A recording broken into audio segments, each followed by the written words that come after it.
আসসালামু আলাইকুম। একটি বাটিতে ফুলকপি নিয়ে ভালো করে ধুয়ে নিব। এখন একটি পাত্রে পানি দিয়ে চুলায় বসিয়ে দিব। তাতে লবণ ও ফুলকপিগুলো দিয়ে দিব। ফুলকপিগুলো ভালোভাবে সিদ্ধ করতে হবে হাই হিটে। সেদ্ধ হয়ে গেলে তুলে নিব।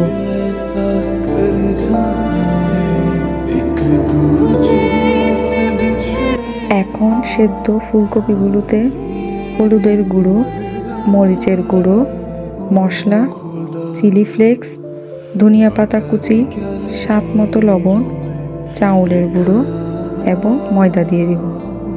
তবে চাউলের গুঁড়োর চেয়ে ময়দার পরিমাণটা একটু বেশি দিতে হয়।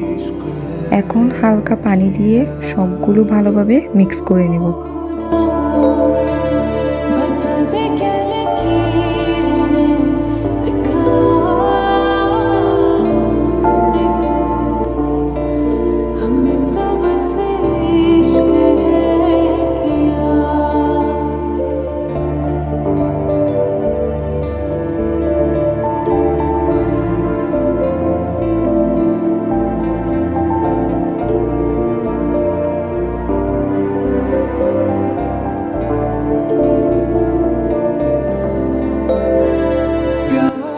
তারপর একটি ফ্রাই প্যানে তেল দিব।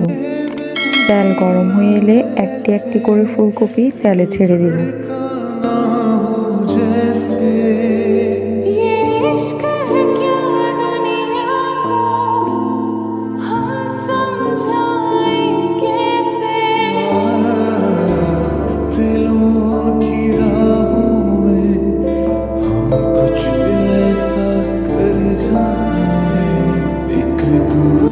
এপিট ওপিট করে ভেজে নেব।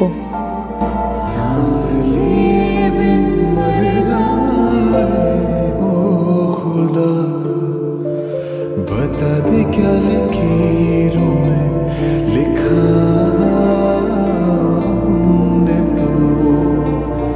हमने तो बस इश्क है किया। बता दे क्या लकीरों में लिखा। হয়ে গেল মজাদার ফুলকপির পাকোড়া। রেসিপিটি ভালো লেগে থাকলে সাবস্ক্রাইব করে পাশে থাকবেন। ধন্যবাদ।